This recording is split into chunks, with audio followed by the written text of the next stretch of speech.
Terima kasih atas kesempatan telah diberikan kepada kelompok kami.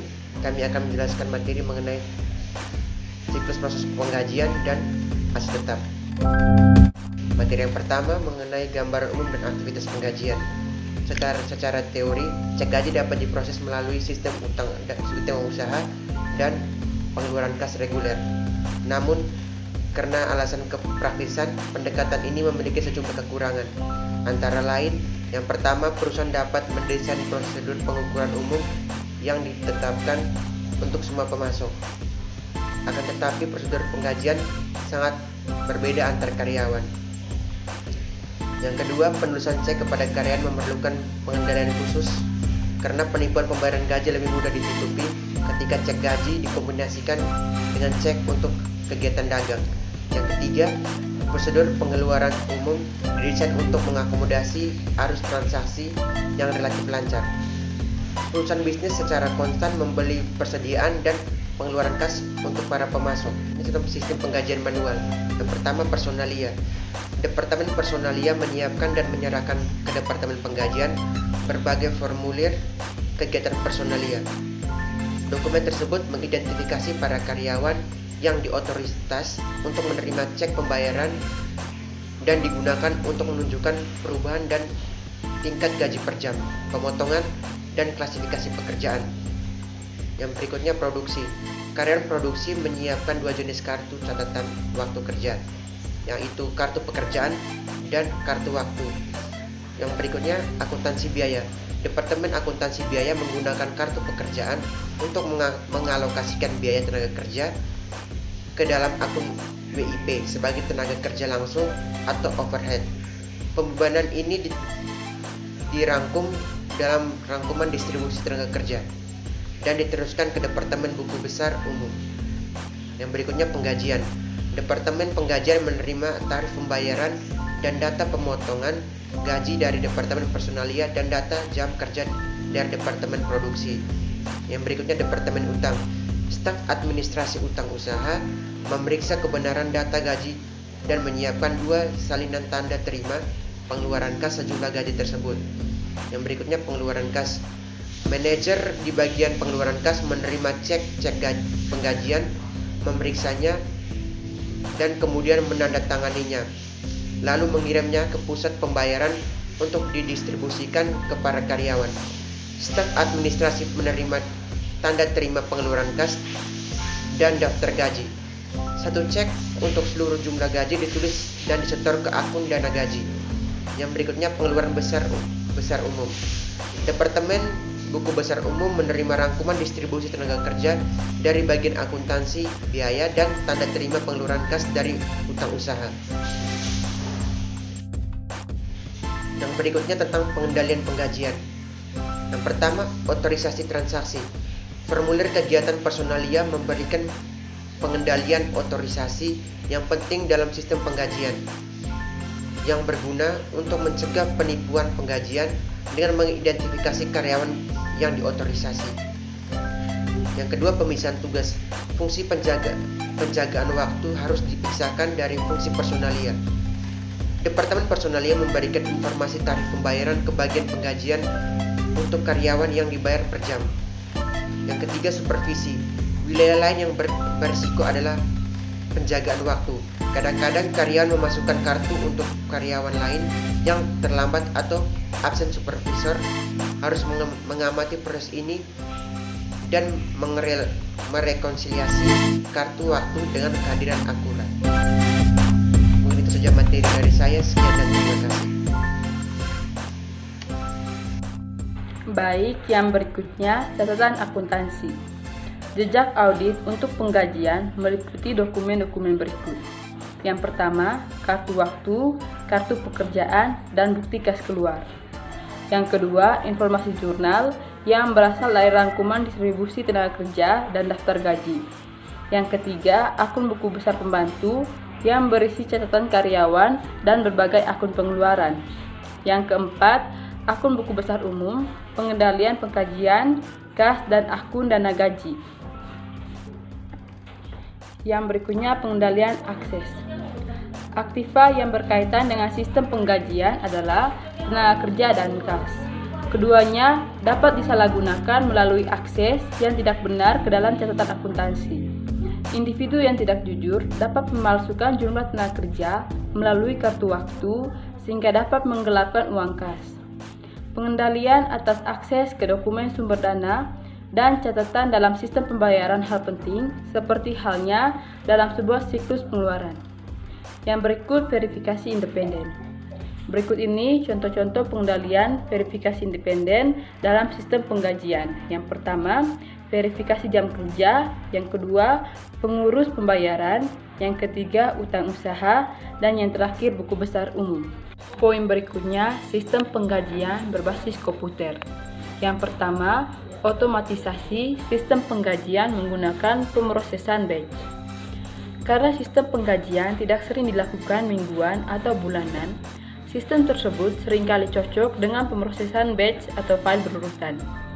Departemen Pemrosesan Data menerima formulir kegiatan personalia, kartu pekerjaan, kartu waktu yang dikonversi ke file digital. Program komputer batch melakukan pencatatan dengan terperinci, penulisan cek, dan fungsi buku besar. Implikasi pengendalian, kekuatan dalam kelemahan dari sistem ini sama dengan kekuatan dan kelemahan dalam sistem pengeluaran umum yang dibahas sebelumnya. Sistem ini mengedepankan keakuratan akuntansi dan mengurangi kesalahan dalam menulis cek. Selain itu, untuk banyak jenis organisasi, tingkat teknologi ini cukup memadai. Yang kedua, merekayasa ulang sistem penggajian. Untuk perusahaan berukuran sedang dan besar, pemrosesan gaji seringkali disatukan dalam sistem manajemen sumber daya manusia atau disingkat dengan MSDM. Sistem MSDM menangkap dan memproses sejumlah besar data yang berkaitan dengan personalia, termasuk tunjangan karyawan, perencanaan tenaga kerja, realisasi tenaga kerja, keterampilan tenaga kerja, dan kegiatan personalia. Sistem MSDM harus menyediakan akses real-time ke file personalia untuk tujuan mencari keterangan secara langsung dan untuk perubahan catatan dalam status karyawan pada saat terjadinya. Sistem ini berbeda dari sistem otomatisasi sederhana dalam hal-hal berikut.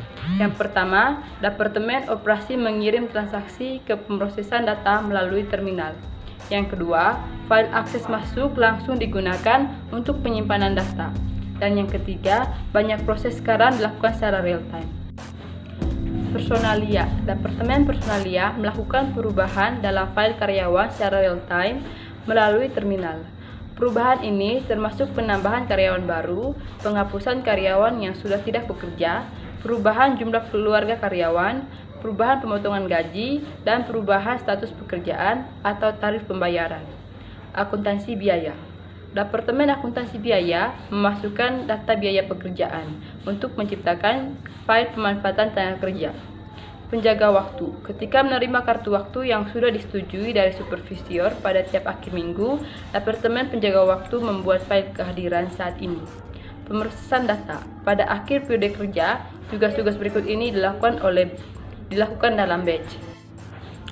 Yang pertama, biaya tenaga kerja didistribusikan ke berbagai WIP, overhead, dan akun biaya. Yang kedua, file rangkuman distribusi tenaga kerja online diciptakan. Salinan dari file ini dikirim ke Departemen Akuntansi Biaya dan Buku Besar Umum. Yang ketiga, daftar gaji online diciptakan dari file kehadiran ke file karyawan. Salinan ini dikirim ke Departemen Utang dan Pengeluaran Kas. Yang keempat, file catatan karyawan diperbaharui. Yang kelima, cek penggajian disiapkan dan ditandatangani. Cek tersebut dikirim ke bendahara untuk diperiksa dan direkonsiliasikan dengan daftar gaji. Cek pembayaran ini kemudian didistribusikan ke para karyawan. Yang keenam, file bukti pengeluaran diperbaharui dari satu cek disiapkan untuk dana yang akan ditransfer ke akun dana gaji. Cek dan salinan bukti pengeluaran dikirim ke Departemen Pengeluaran Kas. Satu salinan bukti pengeluaran dikirim ke Departemen Pengeluaran Kas. Satu salinan yang terakhir dikirim ke Departemen Utang. Dan yang terakhir, pada akhir pemrosesan, sistem tersebut menerima file rangkuman distribusi tenaga kerja dan file bukti pengeluaran dan memperbaharui file buku besar. Implikasi pengendalian. Fitur sistem penggajian dengan elemen-elemen real-time memberikan banyak keuntungan operasional, seperti yang didiskusikan sebelumnya, termasuk pengurangan jeda waktu antara terjadinya peristiwa dan pencatatan, kertas kerja, dan tenaga kerja administrasi. Bentuk ini juga membawa implikasi pengendalian. Banyak pekerjaan yang dulunya dilakukan oleh tenaga manusia, sekarang dilakukan oleh komputer. Sistem ini berbasis komputer pasti menghasilkan catatan yang memadai untuk verifikasi independen dan tujuan audit. Akhirnya, pengendalian harus didesain untuk melindungi akses yang tidak diotorisasi ke file data dan program komputer. Poin berikutnya, sistem aktiva tetap. Aktiva tetap adalah properti, pabrik, dan peralatan yang digunakan dalam operasi bisnis. Item ini relatif, permanen, dan sering sekali secara kolektif mencerminkan investasi keuangan terbesar perusahaan. Sistem aktiva tetap perusahaan memproses transaksi yang berkaitan dengan akuisisi, pemeliharaan, dan penghapusan aktiva tetap. Sistem yang efektif akan mendukung keputusan manajemen, pelaporan keuangan, dan pelaporan ke pihak yang berwenang, dan juga akan memiliki pengendalian internal yang memadai. Tujuan spesifik dari sistem aktiva tetap adalah: yang pertama, memproses akuisisi aktiva tetap ketika diperlukan dan sesuai dengan persetujuan dari prosedur manajemen formal. Yang kedua, mempertahankan catatan akuntansi yang memadai dari akuisisi, biaya, deskripsi, dan lokasi fisik aktiva di dalam organisasi. Yang ketiga, mempertahankan catatan depresiasi yang akurat untuk aktiva-aktiva yang dapat disusunkan sesuai dengan metode-metode yang wajar. Yang keempat, menyediakan informasi bagi pihak manajemen yang dapat membantu merencanakan investasi aktiva di masa yang akan datang. Dan yang terakhir, mencatat penghapusan aktiva tetap dengan benar. Sistem aktiva tetap memiliki beberapa karakteristik yang sama dengan siklus pengeluaran. Tetapi ada dua perbedaan penting yang membedakan sistem ini. Pertama, siklus pengeluaran memproses akuisisi rutin untuk persediaan bahan baku untuk fungsi produksi dan persediaan barang jadi untuk fungsi penjualan. Sistem aktiva tetap memproses transaksi non-rutin untuk sekelompok besar pengguna dalam perusahaan. Perbedaan kedua di antara sistem ini adalah perusahaan biasanya memperlakukan akuisisi persediaan sebagai biaya periode lancar, namun mengapitalisasikan aktiva tetap yang menghasilkan manfaat untuk periode jangka panjang. Karena umumnya produktivitas aktiva tetap lebih dari 1 tahun, biaya akuisisinya dibebankan selama umurnya dan disusunkan sesuai dengan konvensi dan peraturan akuntan dan prosedur mencocokkan yang bukan merupakan bagian dari sistem pengeluaran rutin. Selanjutnya akan dijelaskan oleh teman saya, Sheila. Selanjutnya, akuisisi aktiva tetap. Akuisisi aktiva biasanya dimulai dari manajer departemen yang melihat kebutuhan untuk mendapatkan aktiva tetap yang baru. Prosedur otorisasi dan persetujuan yang terlibat dalam transaksi ini akan bergantung pada biaya aktiva tersebut. Dalam keputusan ini, manajer departemen seringkali memiliki otoritas dan menyetujui pembelian aktiva yang tidak mahal. Namun, untuk pengeluaran modal di atas batas materialitas yang ditetapkan manajer tersebut harus meminta persetujuan eksplisit. Biasanya hal ini melibatkan analisis manajemen modal formal untuk mengevaluasi biaya dan manfaat dari permintaan tersebut. Sebagai bagian dari analisis ini, manajemen sering meminta penawaran dari beberapa pemasok. Setelah permintaan disetujui dan pemasok dipilih, pekerjaan akuisisi aktiva tetap mirip dengan proses siklus pengeluaran. Terdapat dua perbedaan penting.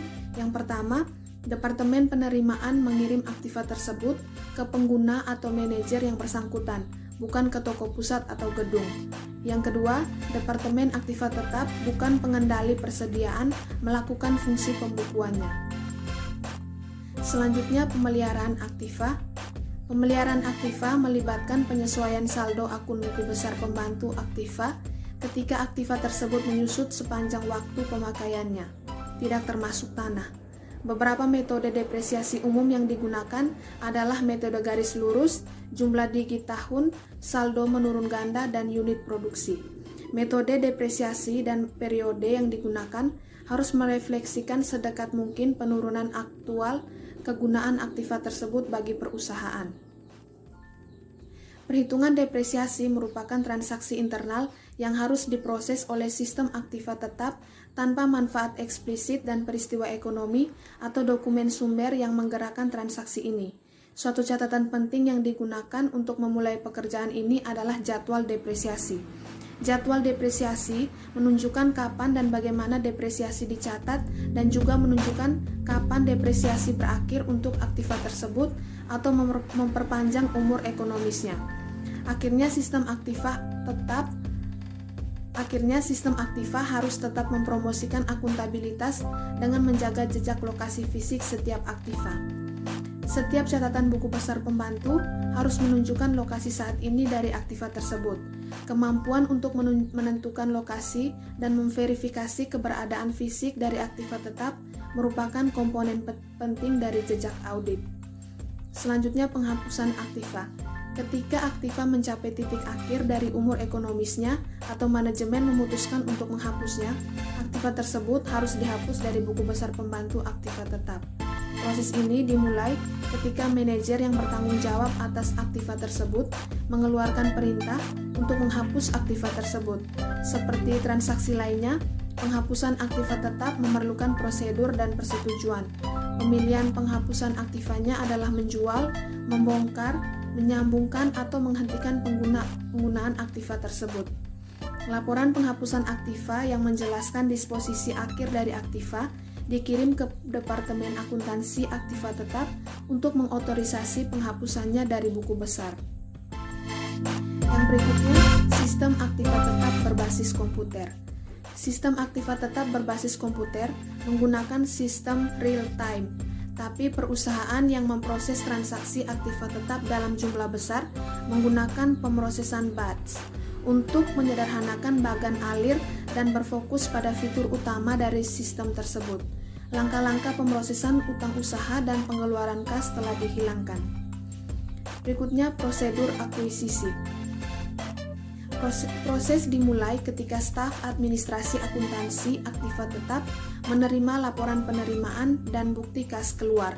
Dokumen-dokumen ini menyediakan bukti bahwa perusahaan secara fisik menerima aktiva tersebut dan menunjukkan biayanya.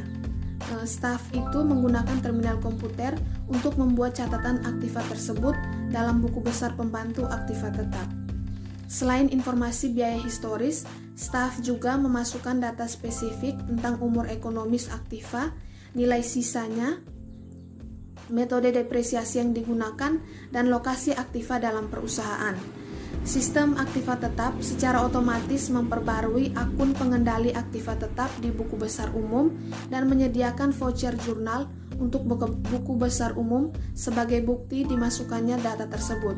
Sistem ini juga menghasilkan laporan untuk manajemen akuntansi.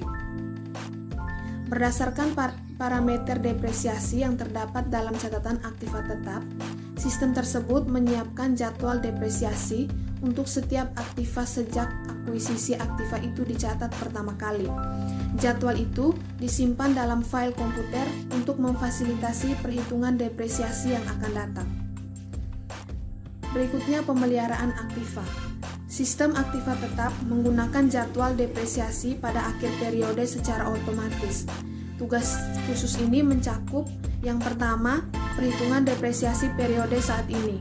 Yang kedua, pembaruan akumulasi depresiasi dan file nilai buku dalam catatan buku besar pembantu. Yang ketiga, pembukuan total depresiasi ke akun buku besar umum yang dipengaruhi, biaya depresiasi dan akumulasi depresiasi. Yang keempat, pencatatan transaksi depresiasi dengan menambah catatan ke file voucher jurnal. Akhirnya, laporan depresiasi aktiva tetap dikirim ke Departemen Aktiva Tetap untuk diperiksa. Manajer departemen harus melaporkan ke Departemen Aktiva Tetap mengenai setiap perubahan atas status aktiva tetap yang di bawah tanggung jawabnya. Staf administrasi menggunakan terminal komputer untuk mencatat perubahan tersebut dalam buku besar pembantu Aktiva. Berikutnya prosedur penghapusan. Laporan penghapusan secara resmi mengotorisasi Departemen Aktiva Tetap untuk menghilangkan aktiva yang dihapus tersebut dari buku besarnya. Ketika staf administrasi menghapus catatan dari buku besar pembantu Aktiva Tetap, maka secara otomatis yang pertama, membukukan dan membuat jurnal penyesuaian ke akun pengendali Aktiva Tetap tersebut dalam buku besar umum. Yang kedua, mencatat setiap laba atau rugi dari yang berkaitan dengan transaksi penghapusan. Dan yang ketiga, menyiapkan catatan voucher jurnal.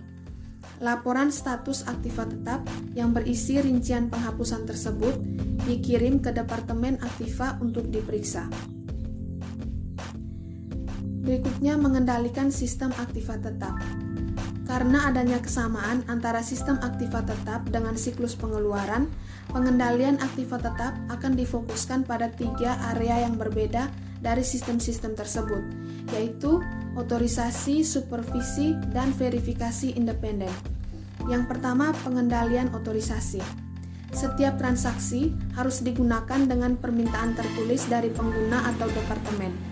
Dalam hal barang-barang yang bernilai tinggi, harus ada proses persetujuan independen yang mengevaluasi keuntungan permintaan tersebut berdasarkan biaya dan manfaatnya.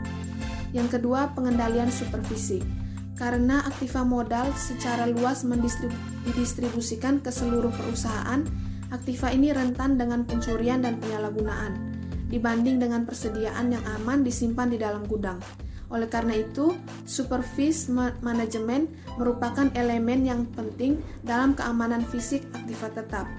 Para supervisor harus memastikan bahwa Aktiva Tetap yang digunakan sesuai dengan kebijakan dan praktik bisnis.